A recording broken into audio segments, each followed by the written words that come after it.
Hey, what's up, y'all? Hey, Ja Murant is back. Yes, Ja Murant is back. And in his first game back, after serving a 25-game suspension, he was very impressive. He was electrifying. And then he capped the game off with a storybook ending by hitting a buzzer beater. So since Ja Morant was so impressive in his first game back, they had opened up the discussion about who will be the next face of the league when LeBron retires.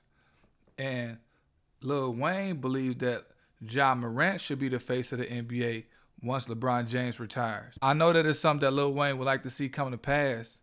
There's a lot of NBA fans who would like to see Ja Morant as the face of the league. But I'm here to tell you guys today that Ja Morant won't even be considered to be the face of the NBA when LeBron James retires. But before I get into my actual opinion, I want to take you guys on a history lesson on the faces of the past, or the faces that's been of the NBA of the past. Because I feel like kind of going through this will kind of help give you guys an understanding to why Ja Morant will not be the face of the NBA. And then at the same time, it's going to work as evidence for my opinion to prove why Ja Morant, in my opinion, will not be the face of the NBA. So I'm going to go back to the 80s. So back in the 80s, the NBA had faces. It wasn't just a face. It was faces that pretty much was marketing the NBA. And those faces was Magic Johnson and Larry Bird. The Boston Celtics versus the Showtime Lakers. So the NBA had utilized that rivalry between the Boston Celtics and the LA Lakers to be the face of the NBA. And that's how Magic and Bird became the faces of the NBA, by that rivalry.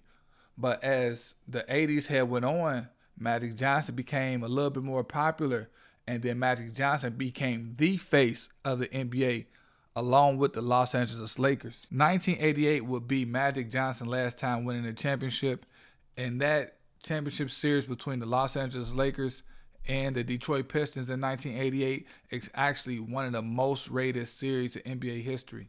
So now we about to see how off the court activity pretty much disqualifies somebody from being the face of the league. Because like I said, 1988 was Magic Johnson's last time winning the championship, because the next 2 years, in 1989 and 1990, the Detroit Pistons had won the NBA championships. But at that time, Magic Johnson was still the face of the NBA up until 1991. So what happened in 1991 was this. Look at the change of events. In 1991, Magic Johnson had to retire because of some off-the-court activity. But guess who got their first championship in 1991? Michael Jordan. When Michael Jordan got that championship, he was propelled to be the face of the NBA at that time. And Michael Jordan held on to that pretty much throughout the 90s. So you see how it happened? So Magic Johnson was disqualified because of what had happened off the court. And so somebody else was propelled, and that was Michael Jordan. And Michael Jordan would be the face of the NBA all the way up into his second retirement in 1988. Even during his first retirement, when he went to go and play baseball, Michael Jordan was still the face of the NBA at that time. So Michael Jordan pretty much held the 90s down as being the sole face of the NBA. And when Michael Jordan had retired in 1998, the NBA had went back to allowing teams to be the face of the league. And they didn't really know who they wanted to be the face at the time. So when the San Antonio Spurs won during Tim Duncan rookie season, they had thought that the San Antonio Spurs was going to be the face, until we all know what happened after that. The LA Lakers came back on the scene, and that's when the face of the NBA was shared between Shaquille O'Neal and Kobe Bryant of the LA Lakers. So Kobe Bryant and Shaquille O'Neal would be the face of the NBA up until 2003. But in the year 2003, Kobe Bryant would be disqualified from being the face of the NBA because of his off-the-court situation that he had going on. But you guys take a guess who got drafted in 2003. Drum roll, please.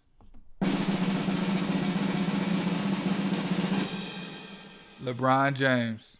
See, in 2003, Kobe Bryant was disqualified from being the face of the NBA because of his off the court situation. But the NBA was okay with that because they just had drafted the future face of the league in LeBron James. And I don't mean any disrespect when I say this, but Steve Nash was a placeholder at the time. I don't mean no disrespect, you know. I know a lot of you guys might be like, how can you? How dare you? That's Steve Nash. He's a great. He's a two-time MVP. How can you say he was a placeholder when at the time he was the face of the league? You know? And I can understand you guys being frustrated, but you guys ain't really seeing what I'm seeing. Let me break it down for you. Cut the music. So, I say that Steve Nash was a placeholder, and I know that Steve Nash is a great player, but I say that he was a placeholder because the NBA was going to do everything that they could to prevent Kobe Bryant from having any type of recognition. Let's take a look at Steve Nash MVP seasons. So let's take a look at his first year when he won the MVP in 2004 to 2005 season. Steve Nash had averaged 15.5 points, 11.5 assists, and 3 rebounds. Do y'all think that's MVP worthy? What? That's what I'm saying. But on the other end, let's take a look at Kobe Bryant's numbers.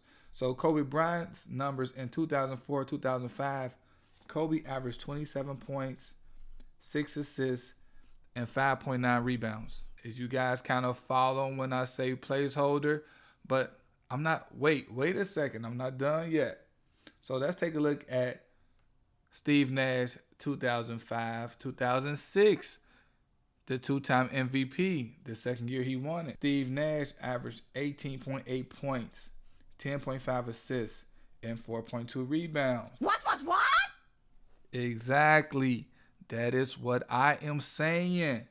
But on the opposite end, let's take a look at what Kobe was doing in the 2005-2006 season. Kobe averaged 35 points, 5 rebounds, and 4.5 assists. So, that's why I'm saying Steve Nash was, like I said, in all due respect, he was a placeholder. The NBA was going to do whatever they could to prevent Kobe Bryant from being the face of the NBA because of his off-the-court situation. Damn, son. Then the NBA was going to try it out with Dirk Nowitzki to see how he would be as the face of the NBA. See, what happened was in 2006, Dirk Nowitzki had lost the championship to the Miami Heat. But then the following year, he had came back with a vengeance. They had became the number 1 overall seed in the West. You know, so Dirk was really out there balling. But then they had lost to the number 8 seed in the West. So the number 1 losing to the number 8 seed ain't a good look. So pretty much Dirk was disqualified just for being ass at the time in the playoffs. So, but by that time, LeBron James pretty much had emerged as the face of the NBA. And I know that Kobe had won the MVP in 2008, but the face of the NBA at that time was LeBron James. So LeBron James was solely the face of the NBA for a few years. And I think the NBA probably got tired of seeing LeBron win, or they just wanted, just a breath of fresh air. So I think they wanted to move in a different direction. So they wanted to propel another athlete as the face of the NBA. And we all know who that was. In 2011, the NBA wanted to make Derrick Rose the face of the NBA. In my opinion, LeBron James and Derrick Rose had shared the face of the NBA up until 2013. And that was when Derrick Rose got injured, but it was another situation that I believe that disqualified Derrick Rose from being the face of the NBA, and that was that lawsuit that he was hit with in 2015. Because even though the lawsuit was placed in 2015, they had complained that the incident had took place in 2013. And remember when Carmelo Anthony was on $1 Million Worth of Game, he said that the NBA know everything about you. You know what I'm saying? They got pretty much like private investigators following you. So I think the NBA probably had an idea of some type of accusations that would have had came out, and I think that's what disqualified Derrick Rose from being the face of the NBA. And when the NBA had moved on from Derrick Rose, that's when they had moved in the direction of Stephen Curry. In 2015, that's when Steph Curry had him and LeBron James was both the faces of the NBA. And they both are the faces of the NBA today. And I want to set the record straight. Kobe Bryant and Derrick Rose was never convicted of any crimes. I was using the off the court situation to show how the NBA, they don't want any type of negative press associated with somebody that they're going to put as the face of the NBA. Because if you take a look at it, when LeBron James had came into the league, the NBA had wanted to do what they did with Magic and Bird. They wanted to do that with LeBron James and Carmelo Anthony. See, when they came into the league, they thought they was going to have that rivalry that those two had back in the day, but that didn't come to pass. And then I think they had disqualified Carmelo Anthony because he was in some DVDs and stuff like that. So they don't be wanting any negative press at all. You know, I think at one point in time, I think they could have had Dwight Howard at one point, but when he had to sit through that boring-ass dunk contest with him and Nate Robinson when they was missing dunks, they disqualified him off the rip. They had to disqualify him. Like, that was just a waste of everybody's time.